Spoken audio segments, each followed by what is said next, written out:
Барлықтарыңа сәлем достар, сендермен Сат студио.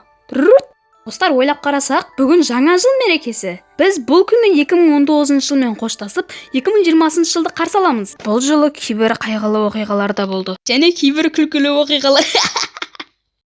Жылдың басын 120 жазылушымен бастасақ, жылдың соңын 460 жазылушымен аяқтадық. Менің ойымша бұл үлкен жетістік. Ал жаңа жыл туралы айтатын болсақ, жаңа жылды көбінесе мандаринмен, оливье салатымен. Мынау енді оны жақсылмай қалды енді. Және бәрімізге белгілі Один дома фильмімен қарсы аламыз. 2 класс оқитын кезімде бейнелеу сабағынан ник алып қалып, сол кезден бастап суретті мал қып салатын болдым.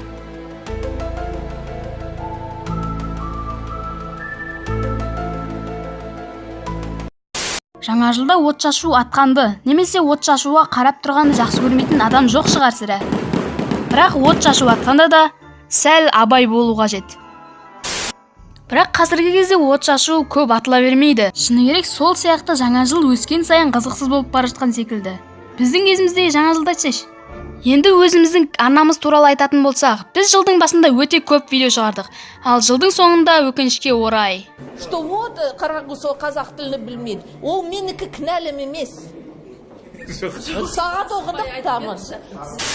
Жыл соңында видео шығармай кеткен себебім Дико үйірмелерге қатысудан қол басамады. Ал Сако колледжге жаңадан барғандықтан видеоға түсуге қолайлы уақыты болған жоқ. Ал мен болсам кітап оқып сабақ оқуға көштім. Тоқташ, бір-бірімізді алдап қайтеміз.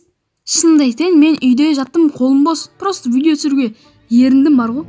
Осы жылы бізге үлкен табыс әкелген жұмыстарымыздың бірі Ғаламтор жойылды телехикаясы. Осы телехикая арқылы бізде біраз жазылушылар жиналды. Және де біраз жазылушыларға осы видеомыз ұнады.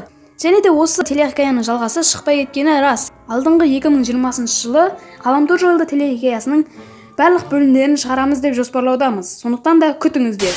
Осы жылдың өкілетінде қуанатын нәрселері де көп болды. Осы жылдың соңына дейін бізбен бірге болған, біздің қателіктерімізді түзеп отырған жазылушыларымызға үлкен алғыс айтамыз.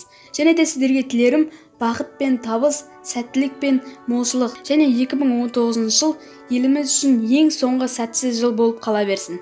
Бүкіл Қазақстан елін жаңа жыл мерекесімен құттықтаймыз. Сау болыңыздар. Келесі кездескенше. Яғни 2020 жылы кездескенше. Аман болыңыздар.